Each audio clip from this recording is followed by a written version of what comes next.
Meus queridos, a paz do Senhor, nós estamos em nosso programa Direto ao Ponto e estamos finalizando a nossa lição de número 8, porque nós trataremos aqui já sobre o nosso terceiro tópico dessa lição. Veja que a lição de número 8 traz como tema emoções e sentimentos, a batalha do equilíbrio interior, não é?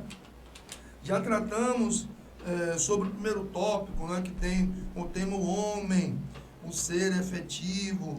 O segundo tópico, não é, emoções, experiência e controle, e os seus subtópicos, não é? E aqui trabalhamos muito bem cada um deles. É importante você entender que nós estamos aqui de tópico a tópico, tratando esses assuntos da escola bíblica dominical, né? E agora nós iremos finalizar com o nosso terceiro tópico da lição de número 8. Veja que esse terceiro tópico tem como tema sentimentos guardados por Deus. Olha só, eu vou fazer uma leitura aqui inicial que diz o seguinte: o mercado está cheio de conteúdo sobre inteligência emocional e gestão emocional.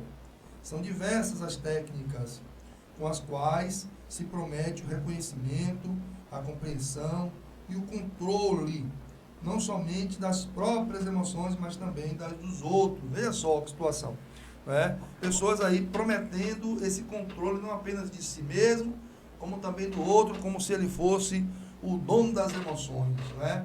E Franklin já falou aqui em um dos tópicos sobre a questão da técnica, né? E nós não a desprezamos, é muito importante dizer isso, né, Franklin? Sim, nós verdade. não a desprezamos, nós sabemos que os coaches, né, que existem aí, né, os trabalhos dos psicólogos, dos orientadores aí na internet, é disso que está, os psicanalistas, né, é disso que esse tópico aqui está falando, né, que o mercado está cheio, né, dessa inteligência, né, e aí quer mostrar ao homem que ele pode tomar, né, essas decisões para si e para os outros, né? Agora, nós precisamos entender, como disse, que nós não desprezamos porque é sim importante a técnica.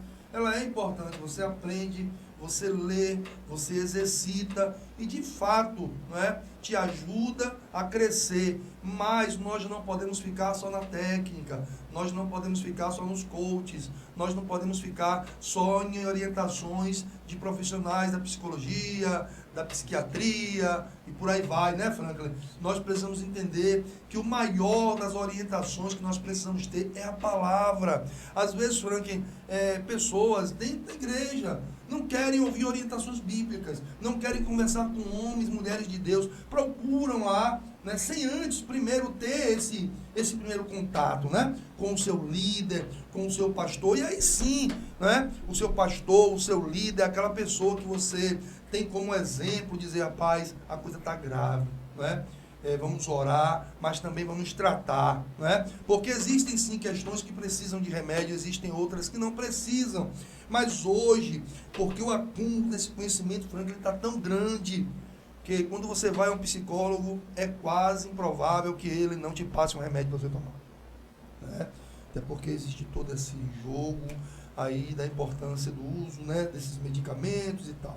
Mas eu não estou aqui falando contra nunca, porque eu sei que nós temos muitos pastores, né, que orientam psicologicamente, que têm o seu trabalho à parte, além de pastor, fazem o seu trabalho como psicólogo, e é uma bênção. E aí o que eu estou querendo dizer, que procure essas pessoas com referência, né? Eles são os profissionais, mas quem é esse profissional? Você procurou saber qual é o tipo de vida que ele leva, qual é o tipo de família que ele tem, qual é o tipo de relacionamento que ele tem, qual é o tipo de meio que ele se relaciona? É importante. Você não pode só chegar em um profissional e entender que ele vai dar o norte para a sua vida. Então, nós precisamos entender que, sim, o mundo, a mídia, está repleto, né, desses homens, mulheres que se dizem conhecedores e usam as suas técnicas, mas nós não podemos esquecer nunca da palavra, nunca da oração, nunca do jejum, nunca da boa orientação pastoral, nunca de cultuar ao Senhor, porque nós estamos vivendo um momento tão difícil. Essa enxurrada de conhecimento está tão grande que agora as pessoas não querem nem mais ir ao culto. Estou em casa meio com o meu celular na mão, com a minha televisão ali, e eu passo ali para a televisão, em casa está bem, mas nós não podemos deixar de nos relacionar com a igreja, né? Porque você tem que entender que você não é igreja. Eu não sou igreja, eu faço parte da igreja, eu sou membro da igreja, eu sou membro do corpo, eu não sou o corpo, você não é o corpo, você é membro, e nós precisamos nos juntar, nós precisamos ter o que nós chamamos de koinonia, comunhão, né? Precisamos estar perto. Cuidado com essas orientações que dizem que você não precisa estar na igreja, que você não precisa ter comunhão com seu irmão, que você não precisa cultuar, louvar, adorar, porque na sua casa você faz tudo isso. Cuidado com essas orientações para você não acabar ficando longe do Senhor.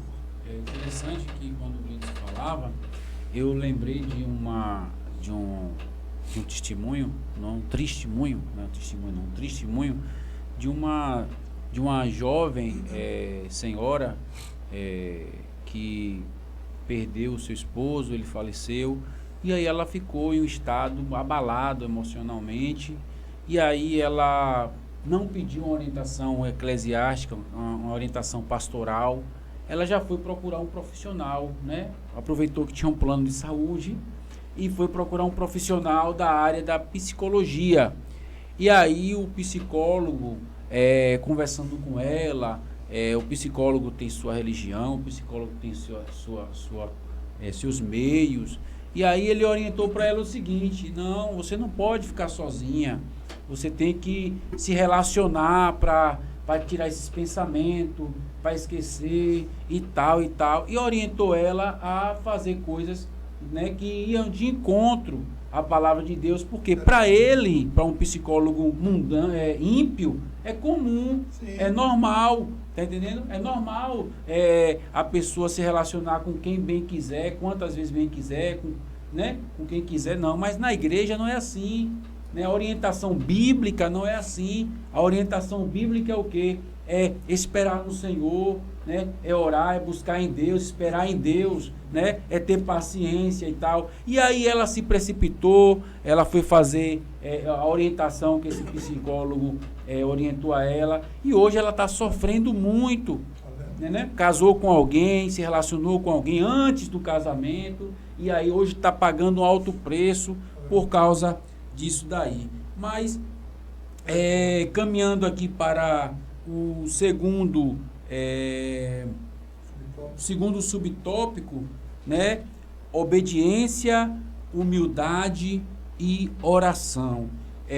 O escritor da lição, ele cita Filipenses 4:7, e eu gostaria de ler, né, para enfatizar em nossas mentes, que diz assim, ó, é até o texto áureo: e a paz de Deus, que excede todo entendimento, guardará, observe isso aqui, guardará os vossos corações e os vossos sentimentos em Cristo Jesus.